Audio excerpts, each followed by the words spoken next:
Cá estamos então para mais um episódio do podcast Memórias Coletivas do Clássicos Portugal em parceria com a Tunet Rádio. Como habitualmente, vamos à procura de quem tem uma paixão muito viva por clássicos e hoje viemos ao encontro do Jorge Ribeiro. Antes de prosseguirmos com a apresentação, só dizer que se também vocês conhecerem alguém que tem uma paixão muito viva por clássicos, que os preserva como se fossem parte da família, então enviem-nos um e-mail para classicosportugal.pt@gmail.com. O Jorge Ribeiro coleciona clássicos há cerca de 25 anos, chegou a ter 8 carochas, hoje já não tem nenhum deles, mas sim uma garagem com 11 clássicos que vamos então procurar conhecer nos próximos instantes. Jorge, muito obrigada pela disponibilidade para estar connosco hoje aqui a falar sobre esta paixão tão viva e tão colorida ainda por cima. Obrigado. Os clássicos desportivos têm um papel especial na sua coleção, não é? Sim, digamos que os clássicos desportivos têm alguma prevalência na minha coleção, são a grande maioria. Eu comecei, como muito bem disse, por ter carochas, foi uma paixão que eu tive, e continuo a ter, eu continuo a gostar bastante de carochas, apesar de, foi um tempo que eu tive, em que eu tive de facto alguns. O último que tive foi um de 59, ainda com setas nos pilares, o famoso modelo de transição de 59, que estava imaculadamente restaurado. Mas tudo começou na parte dos carochas. Eu sempre gostei muito de clássicos, mesmo quando era miúdo, ia para a escola e havia um vizinho meu que tinha um BMW 2002 automático. Sim. E eu, quando saía para a escola, ficava sempre a olhar para o carro de faróis redondos e eu adorava o carro, achava o carro lindo. E houve sempre uma série de clássicos que eu, quando era miúdo, gostava e sempre tive essa queda para ter clássicos. Na altura que eu comecei por colecionar clássicos, não havia, esta trend que há hoje em dia com os veículos clássicos. Pois é. Hoje há movimento. É mesmo um movimento, Não é? Eu não digo uma moda, é mais que uma moda, neste momento é um movimento, há passeios, há encontros, há coleções, há tudo, há sites dedicados, há sites de peças, há tudo o que se possa imaginar para os veículos clássicos. Na altura que eu comecei por ter clássicos, era mesmo um gosto, a maior parte das pessoas olhava para nós quase como os maluquinhos que tinham carros antigos à porta. Cheguei a ter 4 carros à porta de casa com capas. O que é que pensam fazer com isto? Quero fazer com isto, ocupa aqui os Exato. lugares de estacionamento e tal, e às vezes os vizinhos até me dizem, vizinha, pá, veja lá e tal, que isto está aqui a ocupar espaço, veja lá se muda os carros de sítio, pelo menos. E então tinha... Passei pelo mesmo. É verdade. Todos nós que gostamos de clássicos passamos um pouco pelo mesmo. Entretanto, fui tendo carochas e conheci, há uns anos atrás, um grupo. Fui tendo também alguma ligação a alguns clubes de automóveis. Também fundei, juntamente com um amigo, a divisão desportiva da BMW, portanto, do BMW M Clube de Portugal, o clube oficial da marca EM, fui eu que fundei em conjunto com um amigo, exatamente. Mesmo oficial, portanto, tivemos em conversações com a BMW montes de tempo só para conseguir certificar a divisão desportiva. Pois. Pertencia ao BACP, ao BMW M Clube Portugal, e daí também, como eu gostava muito de BMWs, daí o meu afastamento, entre aspas, dos carochas e ir um pouco para o lado dos BMWs. Tive vários BMWs 2002, ainda hoje tenho um. Mas Já lá vamos falar sobre já vamos falar sobre ele. E chegou uma ocasião, também conheci um grupo muito, muito interessante na altura dos fóruns, que era o RWD Classics, que era um clube, não era um clube, era um encontro de pessoas que se dedicavam a ter carros de tração traseira. Sim, curioso.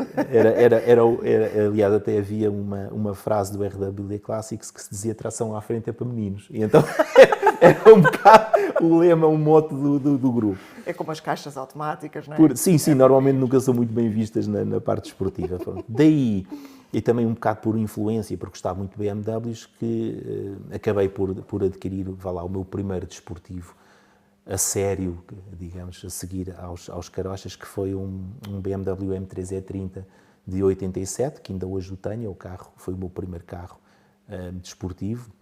Na altura não estavam hipervalorizados como estão hoje, apesar de já estarem com alguma valorização. Portanto, eu comprei esse carro e tenho há cerca de 20 anos. A partir daí, fui começando a tomar o gosto também por participar nos passeios, participar nos encontros. Depois também pertencia ao BMW, ao BACP, ao BMW Auto Clube Portugal. Depois acabei por fundar a versão desportiva que estava dentro do umbrella da BMW, dos clubes internacionais da BMW, que era o BMW M Clube Portugal. E daí, a partir daí comecei a ter o interesse de colecionar e de juntar veículos desportivos. Pronto, daí a coleção que eu tenho atualmente. Começou a crescer, fui adicionando. Também nós vamos comprando, vamos vendendo. Pronto, e depois cheguei a um ponto que os clássicos que eu tenho não me vejo a vendê-los, também são difíceis de encontrar, estão todos em muito bom estado e gosto deles. Pronto. Claro, e têm todos um lugar especial. Têm todos um lugar especial na minha garagem e na minha cabeça. Exato. É isso. Falamos então do BMW 2002 Ti, aquele que ali está, que tem assim aquela Muito cor bem. de pudim de caramelo. A cor, para ser mais específico, é o Colorado Orange, que é a cor... Vá lá, é a cor mais icónica do BMW 2002 Ti.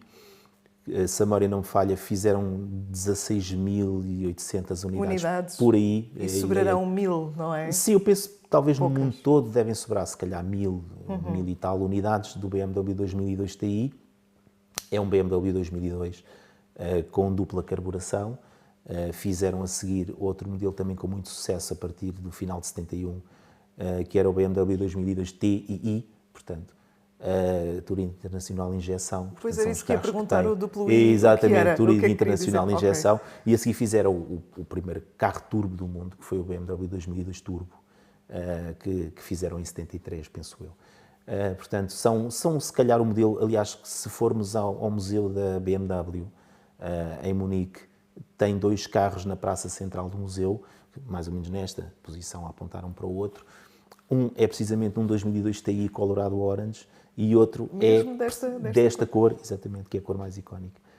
E outro é um BMW M3E30, exatamente desta cor, é na rota que eu tenho. Portanto, são considerados pela BMW os 2 modelos mais icónicos que a marca fez até hoje e que, de alguma forma, também salvaram a marca, porque a BMW passou por alguns constrangimentos financeiros e foi precisamente a série E9 que safou, entre aspas, a BMW quase na altura. todas, não é? Tem sempre ali um período passaram baixo. Um período mais, sim, a própria Ferrari passou um período conturbado e tal. A Ford teve quase a comprar a Ferrari. Os acidentes que marcaram o historial da Ferrari. Tudo isso, não é? sim. As marcas têm sempre altos e baixos. A BMW teve os seus altos e baixos, claro. porque é uma marca que eu gosto muito. Juntamente com outras marcas. Também gosto muito da Alfa Romeo, é outra marca que eu gosto muito. Que também está aqui. Também está aqui, também prevalente na nossa na coleção. Garagem. Falando especificamente deste 2002 Ti, que eu tenho, eu tive vários. O Colorado Orange. O Colorado Orange. Vê-se a Orange. classe, não é? Não é cor de pudim de caramelo, como eles chamam. Todos eles têm cores Alpine Vice, etc. Portanto, todos eles têm cores muito exemplificativas.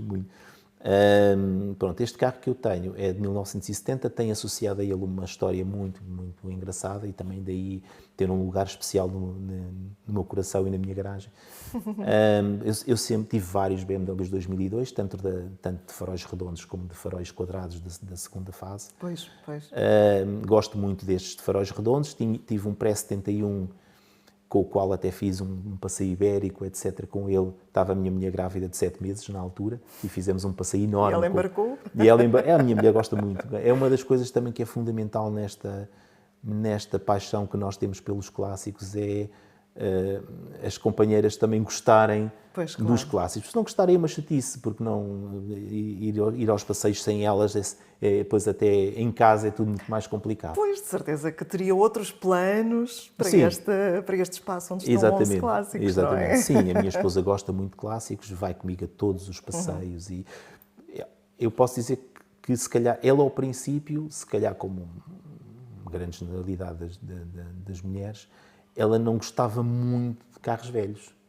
A maior parte das mulheres. Velhos, pois. Exatamente, é como elas classificam os carros.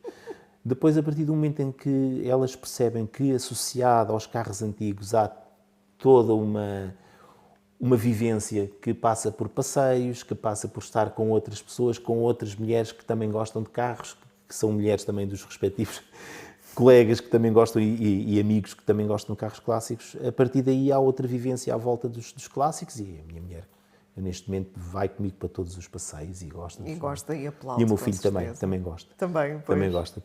Também já está com o bichinho, não é? Exatamente. Falando do BMW. Do BMW, exatamente. Muito bem. Voltando ao tema do BMW. Este 2002 TI apareceu, eu estava de fim de semana com os meus pais e na altura havia um jornal, isto estamos a falar de há, se calhar, quase 20 anos atrás, eu tive 14 anos a restaurar este carro.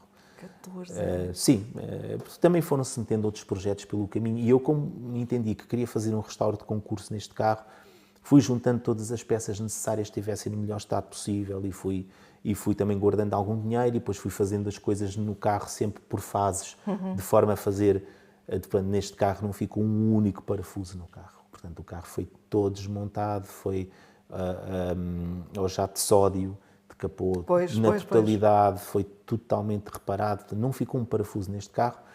E passando... Mas esse método é relativamente recente, o do jato de sódio, não é? Sim. Existem vários métodos de capagem, o mais antigo é o jato de areia, o problema do jato de areia é que empena as carrocerias, portanto, porque é complicado, é agressivo.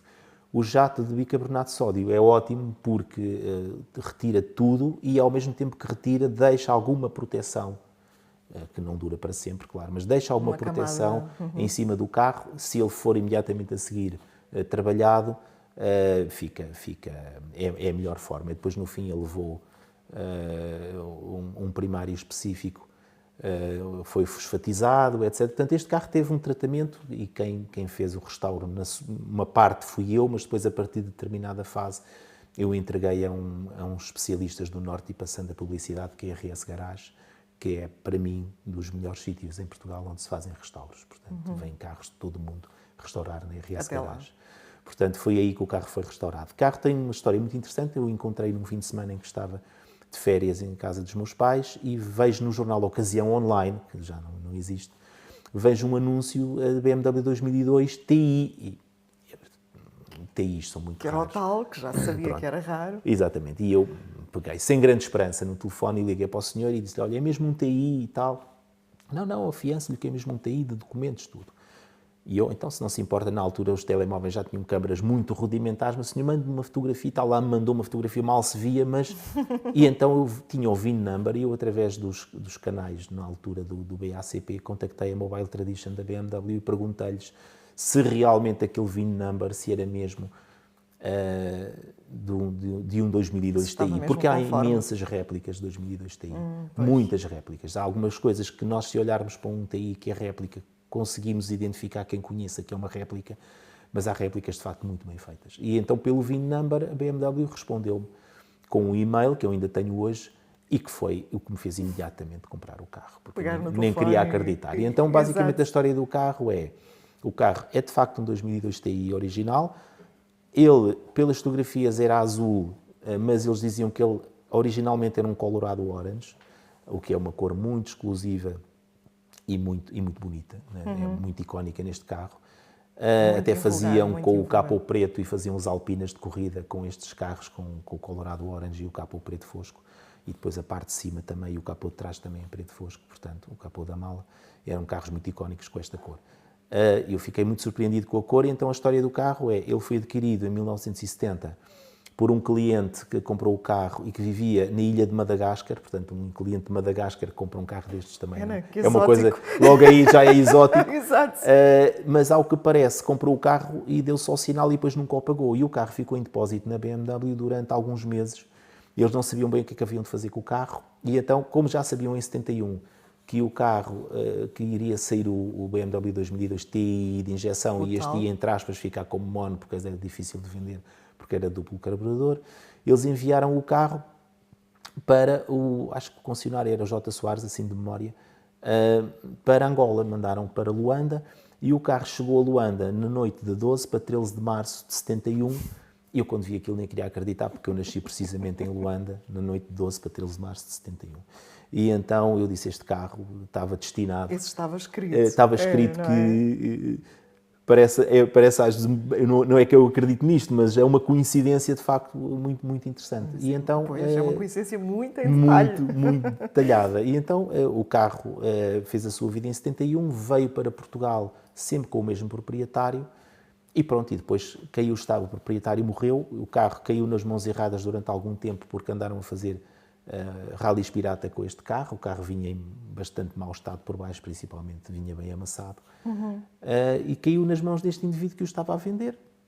Eu comprei-lhe o carro e olhei para o carro e decidi que, dado que ele tinha vindo ter comigo, entre aspas, a Luanda, que eu o deveria restaurar. E então teve a fazer um restauro exaustivo, como está hoje, que está muito bonito. Portanto, esta é a história do BMW 2002 Ti.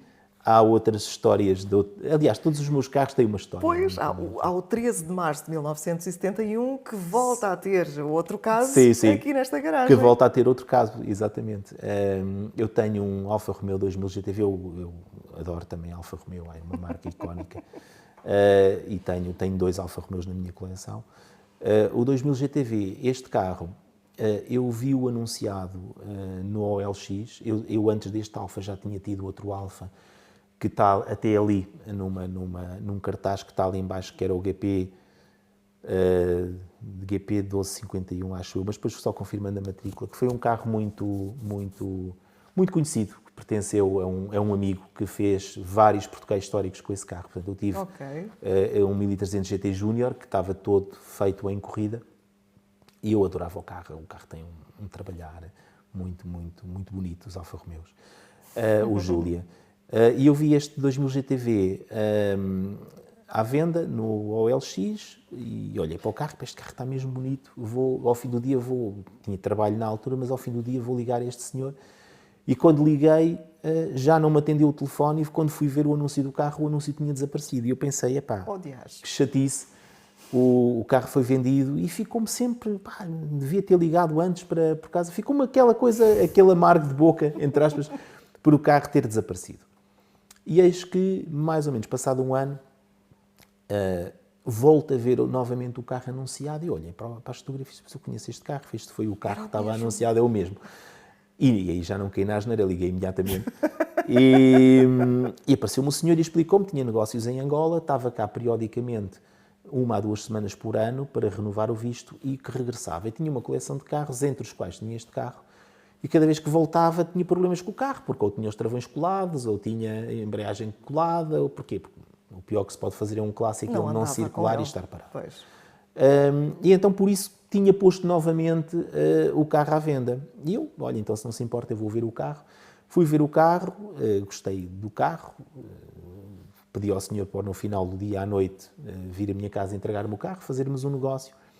E fiz o negócio do carro e no outro dia, quando pego no documento e olho bem para o documento único e vejo data da matrícula, 13 de março, e assim, não é possível.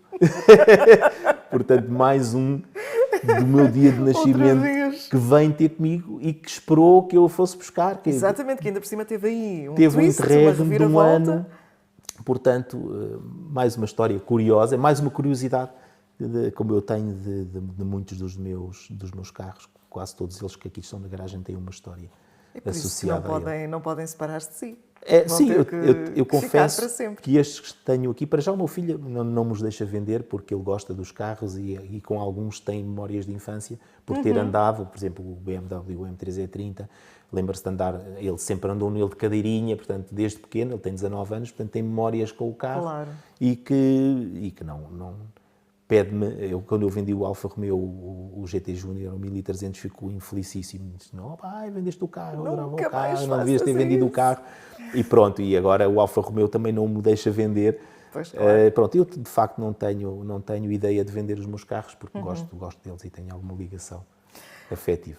Jorge, falemos então agora do Audi 4 de 1987, não é? Foi ao volante de um destes que Michel Mouton teve grandes momentos Michel de Mouton, glória, não é? Walter Röll, etc. Sim, todas as pessoas que têm que estão na minha faixa etária, eu tenho 53 anos, todas as pessoas que estão na minha idade têm grandes memórias dos anos 80, da Fórmula 1, dos anos 90, do Ayrton Senna, do Grupo B, dos ralis de Portugal, todos nós, vindo do Porto, todos nós desta faixa etária temos grandes memórias.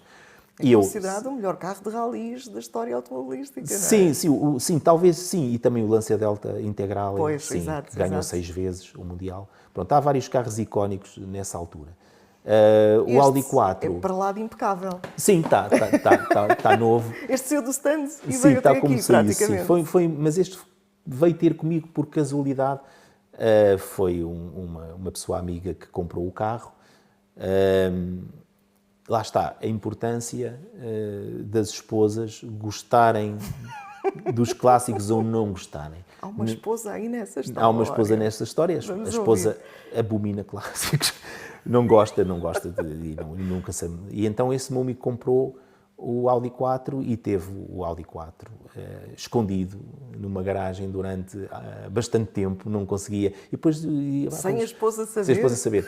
Mas porque é que eu tenho o carro e depois não sei o que é de fazer ao carro. Eu não, tenho pois medo de andar, claro. porque agora, depois, o carro que é, vai na rua imediatamente, o car spotting vê o carro e fotografa, e qualquer dia sou fotografado pelo car spotting e comigo lá dentro, e ela vê, a internet é o mundo, não é muito fácil. E já ela não vê... é fácil fazer-se, enfim, Sim. a circulação regular de carros clássicos, Não, sim, quanto mais às escondidas. Sim, eu sou constantemente fotografado com os meus carros pelo car spotting, já nem ligo, porque e vou na rua e vejo montes de pessoas a fazer-me assim, a tirar fotografias, a filmar, põem-se atrás do carro, filmam de lado.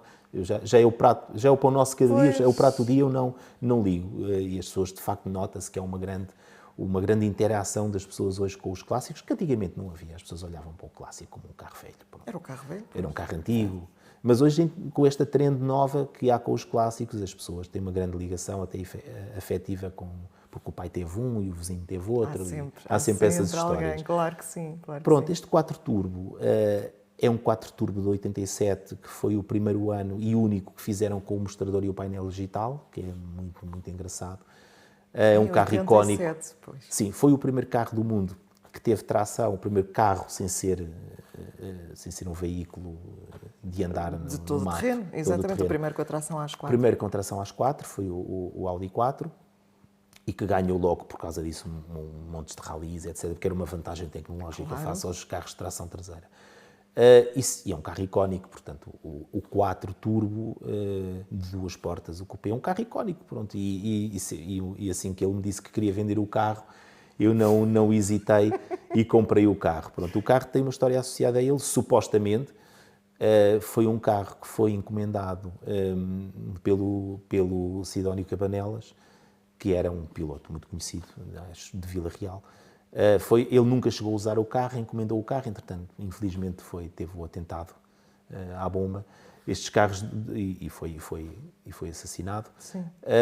Estes carros demoravam muito tempo a ser entregues, portanto, estes carros não vinham diretamente da Audi para o país de origem. Eles eram sempre matriculados primeiro na Alemanha, estavam há algum tempo na Alemanha e depois eram importados pelo representante português. Aí sim, o português. Para pois. Portugal. Portanto, eu deste carro tenho tudo.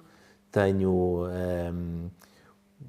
até o manual, portanto, que é um dossiê desta espessura, detalhado com tudo o que foi feito no carro. Estes carros custavam bem mais do que um Porsche, portanto, eram carros muito caros, eram feitos por encomenda.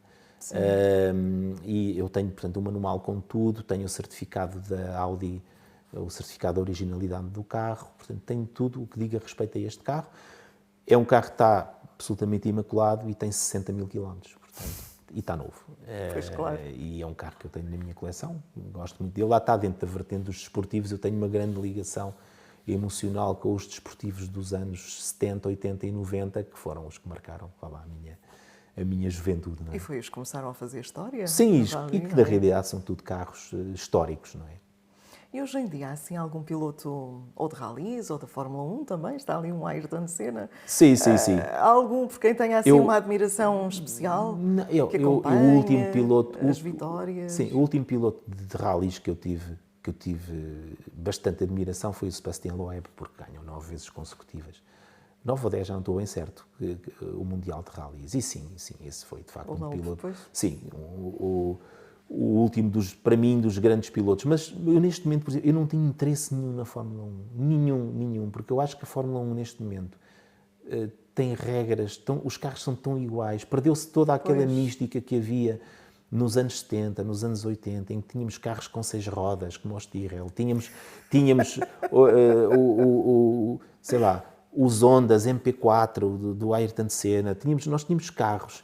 Os carros eram todos diferentes, e era essa grande competição tecnológica que existia entre as marcas, que depois fazia as multidões que iam atrás. O Grupo B foi uma coisa que nunca mais vai voltar a repetir, mas o Grupo B foi uma coisa mítica, uma coisa histórica. Tínhamos carros dos anos 80 com 700 cavalos, tínhamos com 800 cavalos, tínhamos carros absolutamente míticos, extraordinários para a altura. E fora de tudo o que era comum sequer falar-se. Exatamente, sim. E isso arrastava multidões. Nós hoje mesmo no Rally de Portugal vemos que vão bastantes pessoas ver o Rally. Mas não tem nada a ver com o que era na altura. Pois. Que eram milhares e milhares e milhares de pessoas. Se calhar vamos à procura da mística do passado. Sim, não é? sim. Eu cheguei a ir muitas vezes ao Autódromo de Estoril e tenho fotografias com o Ayrton Senna, com o Gerhard Berger, que na altura era o companheiro de equipa do Senna. Exatamente. Tenho fotografias com o Gerhard tiveram Berger. também Sim, estive ao lado do Senna, como tu disse. O Senna trazia uma legião de apoiantes, de pessoas, de staff, constantemente. E então tenho do Senna uma imagem muito engraçada, que foi eu ver os treinos livres dele, no Estoril, e ele a seguir saiu do trailer, eles tinham um trailer da McLaren, e ele saiu a rir-se. E meteu-se num NSX, que foi um carro desenvolvido por ele, e andou ali no Estoril às voltas e a sacar peões no paddock em frente às pessoas. Só porque sim. Podia. E o pessoal tudo a aplaudir. Tenho memórias muito boas desse tempo. Hoje em dia, também temos a nossa profissão e não há aquele tempo que nós tínhamos nessa altura, mas hoje em dia eu não tenho a mesma ligação. Nós, ao fim de semana, nos anos 80, anos 90, tínhamos transmissões televisivas que eram memoráveis. Nós tínhamos o DTM. O DTM alemão era fabuloso. Tínhamos os 190 Evos da Mercedes a correr contra os M3 E30, contra os Sierra Cosworth, Nós tínhamos corridas memoráveis que passavam na televisão. Hoje, essas corridas ou passam em canal fechado e tem que se pagar. E de difícil e cara difícil acesso, são caros. Portanto, não há essa mística que havia antigamente. Não se nota, pelo menos eu não noto. A nossa infância era com a RTP2 e ouvir-se em fundo. Sim. Havia de facto. Fazia muito parte das nossas vidas. Havia corridas todos os fins de semana. Ou eram do DTM, ou eram da Fórmula 1, ou haviam corridas de facto fantásticas e que eram mesmo memoráveis. E era uma competição tão acérrima entre as marcas. E a sua diferenciação é que deitava ali um bocado a pimenta nas corridas. Hoje em dia, a Fórmula 1, os carros são todos iguais, têm todos o mesmo... E depois uma equipa fornece material a outra... São todos iguais, o som é o mesmo. Antigamente havia carros V12, havia carros V8, era completamente diferente, não tem nada a ver com o que é hoje. Enfim. Não que eu seja um saudosista do passado, porque não, e continuo a gostar bastante do desporto motorizado, ainda há pouco tempo, ano passado, um grupo que eu pertenço, que sou do Gasolina, que é um grupo que nos encontramos regularmente, juntamos-nos todos e fomos ao Le Mans, à corrida do centenário de Le Mans, e tivemos lá 5 dias em Le Mans a ver as 24 horas de Le Mans, e não quer dizer que eu não goste das corridas como são hoje em dia, mas de facto aquela mística que havia antigamente não se sente hoje, ou pelo menos eu não a noto. Não é? Com as regras e com... Sim, com todas as regras e os DRS, e agora não pode ultrapassar. Antigamente, passava-se por cima do corretor. Havia corridas que aquilo era taca até ao fim, e hoje em dia não, se passa por cima do corretor já é penalizado. Pois. Há uma série de coisas hoje. Isso vai muito hoje. além das questões de segurança, porque essas sim era fundamental que se mudassem. Aliás, até com a morte do Ayrton Senna marcou tantos pilotos que morreram. Ali, claro, mas marcou ali um momento em que foi absolutamente imperioso mudar-se as regras de segurança na Fórmula 1, mas...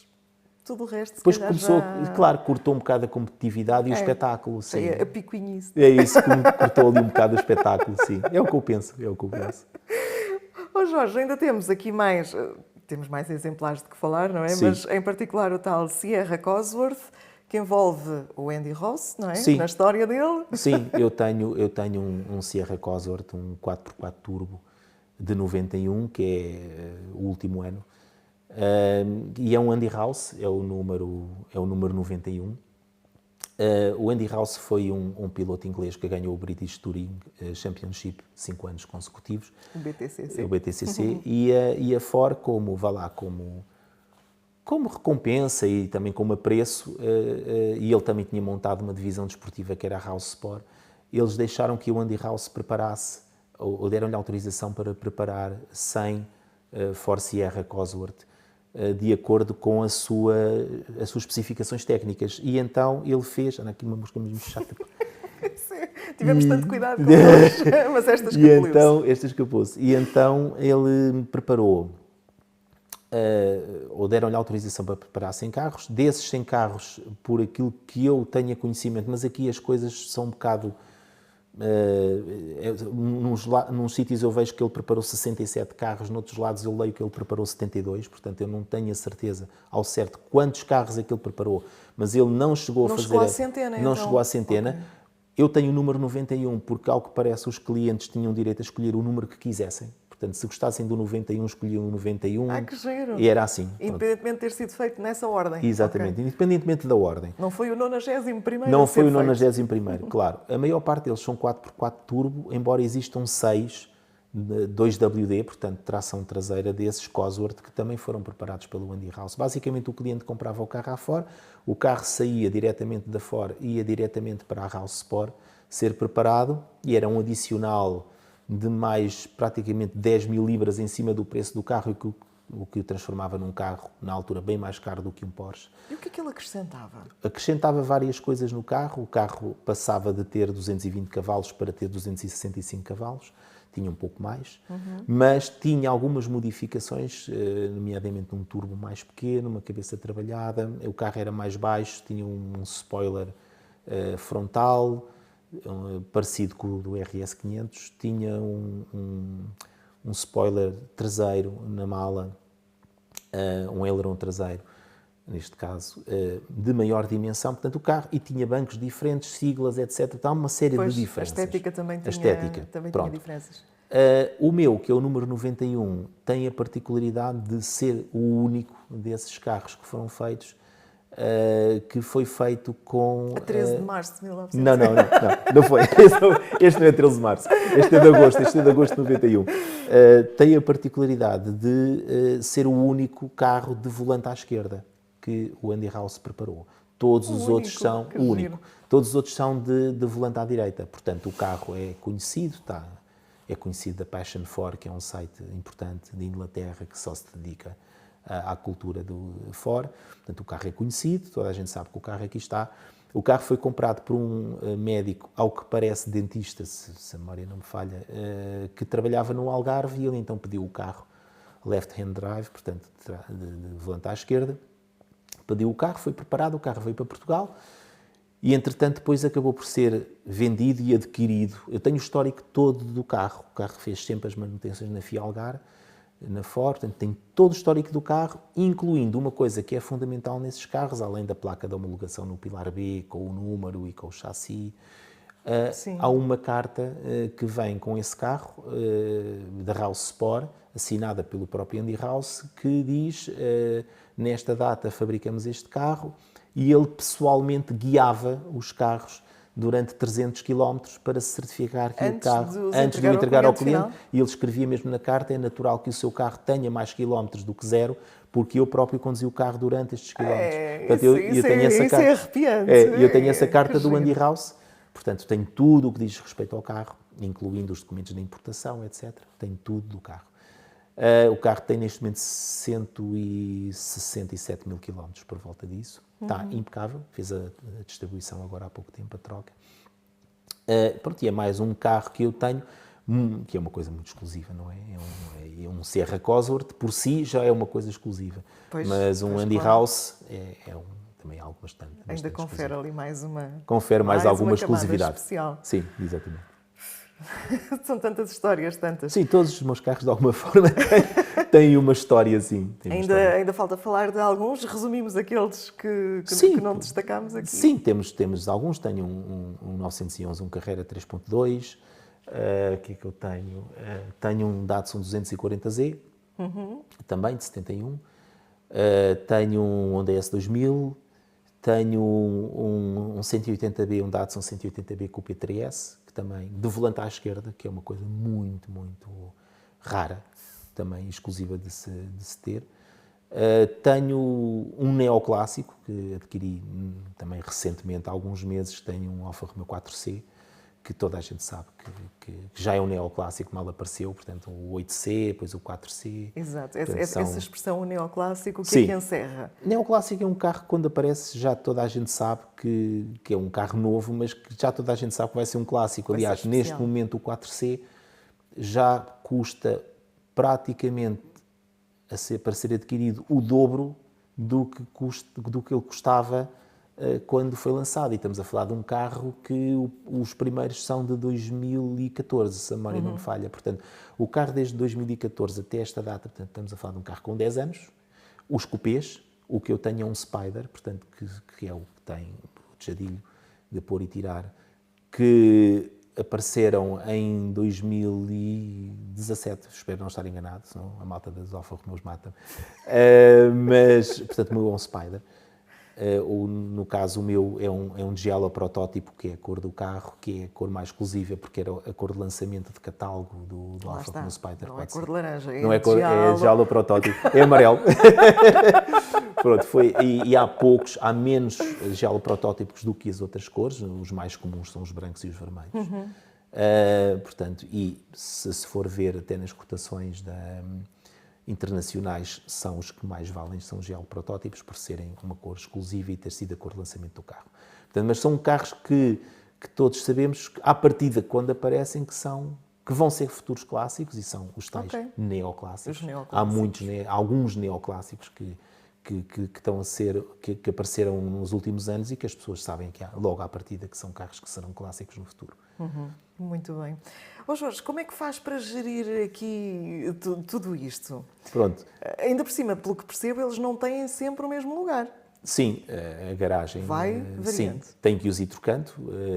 Uma coisa fundamental, eu não consigo conceber o conceito, pelo menos na minha cabeça não existe, de ter carros como bibelôs. Portanto, os carros não são para ter e estarem parados numa garagem. Portanto, há N coisas na internet, pessoas que compram carros e o carro vale e vai valorizar e põe-lhe uma bolha de plástico à volta e o carro não anda e está num ambiente climatizado. Isso para mim não faz qualquer sentido. Os carros têm que andar. Os carros foram feitos com o propósito de serem utilizados. Obviamente que eu não saio daqui e não pego num clássico e se ele dava 200, eu vou a 200, até porque não posso ir, mas eu não vou a 200 até ao destino. Os carros não é para fazer isso. Mas os carros têm que andar. Um dos principais segredos de ter os clássicos sempre operacionais e bem cuidados é que eles andem. Os meus carros, em média, andam entre 500 a 1000 km, cada um deles por ano. Alguns andam um pouco mais, mas os carros têm que andar. Se não andarem, os carros estragam-se. Os travões começam a colar, as embreagens vão colar, a eficiência da caixa já não é a mesma, andando no motor, etc. E começam a ter pequenas avarias elétricas. Os carros têm que andar. Portanto, um dos segredos é eles andarem, e eu aqui na minha garagem vou gerindo, vou pondo na parte da frente, mais perto da saída, ponho 4 ou 5, que são os que vão andar agora nos próximos meses, e passado, por exemplo, 2 meses, eu ponho esses carros para trás e os que estão atrás passam para a frente. E o objetivo é que eles andem sempre. Além de uma manutenção que tem que ser sempre cuidada, ou seja, os carros... isto é como tudo, sejam carros, seja o que for. Se nós temos um problema para resolver e fazemos vista grossa e não resolvemos, aquele problema a seguir vai aparecer outro e depois de seguida vai aparecer outro. E depois nós, ao fim, em vez de termos um problema para resolver, temos 30 problemas para resolver. Então o segredo é, quando aparece algo para arranjar imediatamente, reparar o que ele necessita. Os meus carros, apesar de... Eu, por vezes, eu troco o óleo aos meus carros e o óleo dos meus carros está como se tivesse sido colocado. Acabado de colocar. Ou acabado de colocar. Aquele que sai. O que sai. O óleo está clarinho, mas eu troco o óleo dos meus carros, independentemente do carro ter feito 2000 km ou não ter feito 2000 km, eu utilizo óleos bons. Eu, a cada ano e meio, 2 anos, troco o óleo do meu carro, troco sempre por tempo. Portanto, faço manutenções nos carros muito cuidadas. E eles precisam de um óleo também especial. Precisam de um óleo, é usar sempre um óleo de marca bom. Eu utilizo sempre o Castrol, o Liquid Moly, são sempre os óleos que eu utilizo, passando a publicidade. Mas utilizo sempre óleos bons, faço-lhes a troca das correias de distribuição por tempo. Ainda agora troquei a do Sierra, A correia de distribuição tinha 3.500 quilómetros. Portanto, eu olhava para a não era correia de quase distribuição, nada. estava nova, mas como já tinham passado 10 anos que eu tinha trocado a correia de distribuição, e apesar Pois. dela parecer nova, eu troquei-lhe a correia de distribuição. Pronto, se a manutenção for sempre cuidada e se também, e acima de tudo, se utilizarem os carros, que foi por isso que eles foram concebidos, é para serem utilizados, e trazerem-nos o tal gozo de os conduzir e as memórias que nós temos deles nos virem à cabeça. Se tivermos isto sempre em mente, os carros, de uma forma geral, os carros não nos vão deixar na estrada. Eu não me recordo, há pouco tempo por acaso fiz um passeio em que se me rebentou um tubo do Audi 4, um tubo de água. Mas pronto, isso são coisas que acontecem, aí o carro imediatamente levou os tubos de água todos novos. Pois, Mas são claro. coisas que acontecem. Estamos a falar de carros que têm 30 anos, 40 anos. Portanto, É por natural. melhor que estejam, há sempre uma peça que vai falhar, até os novos falham, quanto Claro. mais os antigos. Depois, a lavagem dos carros. Eu, de uma forma geral, evito lavar os meus carros. O carro vai fazer um passeio, quando volta eu utilizo um produto específico para fazer, que é um produto que limpa os carros sem água. Já o faço há 20 anos, temos aqui carros na minha garagem que dá para ver pelas filmagens que têm pinturas com 20 anos e estão novas. E porque esse produto vai limpando os carros e o fato de se lavar os carros com água, isto é a minha forma de pensar, principalmente nos antigos, vai água para debaixo das borrachas, fica lá residente e tento também, outra coisa que eu tento fazer é, se tiver a chover, eu não ando com os Não carros sair, à chuva. pois. Não sair com os carros à chuva. Há muita gente que sai, e tal, não sei o quê, não. Fica sempre por baixo das cavas das rodas em locais, fica sempre o carro cheio de água E fica manchado. e vai Eu sei. mais cedo ou mais tarde Fica. vai estragar, porque estamos a falar que são carros que não têm a mesma proteção. Têm chapa, e a maior parte dos carros hoje não tem chapa, Não tem tem plástico. chapa, pois é. Eles efetivamente têm chapa, o tratamento que faziam à chapa antigamente nesses carros não tem a mesma eficiência do tratamento que se faz hoje, e eles efetivamente apodrecem. Apesar dos nossos carros, vá lá, os nossos carros clássicos no nosso país, nós somos a Califórnia da Europa, portanto os nossos carros às vezes, e tal, o carro tem um podre, comparativamente aos podres que têm os carros alemães, antigos, que vêm da Alemanha ou que vêm da Inglaterra. Os nossos carros estão absolutamente novos. Portanto, o chassi está muito bom, não tem corrosão praticamente nenhuma. Portanto, os nossos carros, de uma forma geral, por isso é que os vêm cá buscar, porque nós somos um país com muito sol. Exatamente, tivemos outro clima, não é? Temos outro clima que eles não têm, e não pomos sal na estrada, e os países que têm neve e que colocam sal na estrada, o sal, se o carro não for lavado muito periodicamente e muito a fundo e parafinado, não o fazem, nem toda a gente o faz. Os carros, o sal agarra-se ao chassi e corrói o chassi. Fica corroído, pois. Jorge, como é que faz para se lembrar dessas datas todas? Estão de cabeça ou tem ali um ficheirinho de Excel que vai marcando os quilómetros que fazem? Sim, claro que sim. Tenho um ficheiro de Excel no computador em que anoto. Eu tento fazer, como é por tempo. Eu fiz em julho, agora, há um mês atrás, eu fiz a revisão a estes carros todos. Eu, quando faço as revisões, tento fazê-las sempre na mesma altura, portanto, o óleo a todos, as correias, aquelas coisas todas, e tenho um ficheiro de Excel em que aponto exatamente em que data é que troquei, em que quilómetros, que óleo é que utilizei, se troquei pastilhas de travão é que eu usei e qual é que é o código. Guardo, recorto, portanto, na caixa, recorto o número de série e a referência do material que eu utilizei. Quando vou à loja das peças, levo portanto, isso e entrego-lhes. E pronto, isso sou eu que faço a manutenção aos meus carros toda. Mesmo as correias de distribuição. Também é preciso ter conhecimentos de mecânica para isso. Tenho alguns conhecimentos, sim. Aprendi. Isso ajuda muito. Não sou engenheiro mecânico, nem nunca fui mecânico, e a minha profissão não tem nada a ver com isso. Mas o facto de ter tido já muitos carros clássicos e também de ter tido alguns amigos em que às vezes ia para a garagem deles e estava na garagem deles, isso foi-me dando algum conhecimento técnico que eu hoje utilizo e então sei fazer absolutamente tudo e tenho o segredo, lá está, outro segredo para a manutenção dos carros é ter ferramentas em condições. Portanto, eu tenho ali que, se vocês quiserem filmar, podem filmar. Eu tenho uma parte da minha garagem em que tenho uma zona de oficina, em que tenho tudo aquilo que necessito para reparar os meus carros. Uma grande panóplia de ferramentas, então. E é fundamental ter ferramentas de qualidade, que eu fui comprando ao longo dos anos. É fundamental ter isso, porque não há nada pior que nós irmos mexer num carro que tem um parafuso que está lá apertado há 30 anos e nós vamos desapertar com uma ferramenta de má qualidade. O que vai acontecer é que vamos partir esse parafuso, exatamente. vamos partir a chave à bruta e vamos partir o que está ao lado. E com grande probabilidade, se calhar ainda nos vamos aleijar no processo. Ainda vamos esfolar a mão, ainda vamos fazer alguma. Portanto, é fundamental ter ferramentas de qualidade para se trabalhar nos clássicos.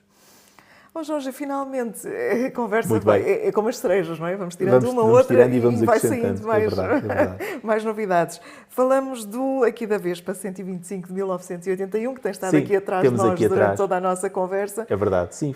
Aqui uma menina, no meio destes rapagões musculados todos. Sim. É verdade. Como é que ela surge? Surge porque eu também sempre gostei muito, aliás, eu gosto de tudo o que seja, o que tenha motor, mas a Vespa, eu gosto muito do air-cooled, gosto muito do que seja, tudo seja refrigerado a ar, e sempre gostei muito de Vespas também, e então sempre já tive várias Vespas, tive uma mas lá está, mais uma história, eu tive uma Vespa 50S que era cor de laranja, que tive a restaurar. Essa era mesmo cor de laranja? Era mesmo cor de laranja. Cor de laranja? Não, essa era mesmo. Eu não sei o código de cor dela. Era cor de laranja. E então tive uma Vespa 50S que era de 74, se a memória não me falha, e que tinha sido pintada, há 2 dias antes disso acontecer, tinha sido pintada, tinha o motor completamente reparado e todas as peças colocadas numa caixa ao lado do motor e a Vespa estava em cima de um cavalete e ia ser começada a montar nesse dia seguinte. Entretanto, nessa noite, o armazém onde ela estava ardeu tudo, ardeu a Vespa, ardeu o material todo. E eu fiquei tão infeliz que durante anos nem podia ver Vespas. Porque olhava para as Vespas e dava-me um nó. Claro, vinha aquela memória. Mas, lá está, como eu sempre também gostei muito de Vespas, entretanto, acabei por adquirir esta, tem mais ou menos uma aquisição de há 1 ano atrás, e depois foi toda restaurada como ela está, que é uma Vespa, uma P125X, que é o último ano das Vespas em que elas não têm piscas e não têm, portanto, é a Vespa no seu, apesar de já ter algumas diferenças, nomeadamente na parte da frente. Para virar, esticava-se o bracinho. Sim, esta estica-se o braço para virar, ainda tem a matrícula no guarda-lamas da frente de um lado e do outro, que eu acho o máximo, acho que é mesmo típico das Vespas antigas. E pronto, e é o motivo dela estar aqui. De vez em quando dou uma volta nela. Eu não sou um condutor de 2 rodas muito proeficiente, portanto não tenho carta de moto, e então eu ando pouco com ela, dou aqui umas voltas e tal. Um passeiozinho. Um passeio, aqui esta zona também é tranquila, dou umas voltas com ela, mas não me atrevo a ir, por exemplo, com esta moto para o meio do trânsito de Lisboa. Pois claro. Porque, lá está, os carros clássicos, e eu tive esse carocha de 59 voltando a ele de setas e eu não sai da memória. Não sai da memória. Devia ter vendido. É verdade. É a única coisa que não lhe perdoo. Esse carro, o carro estava mesmo muito bom, mas lá está, eu vendi-o porque nós também não podemos ter tudo e depois temos limitações de espaço e de dinheiro, claro.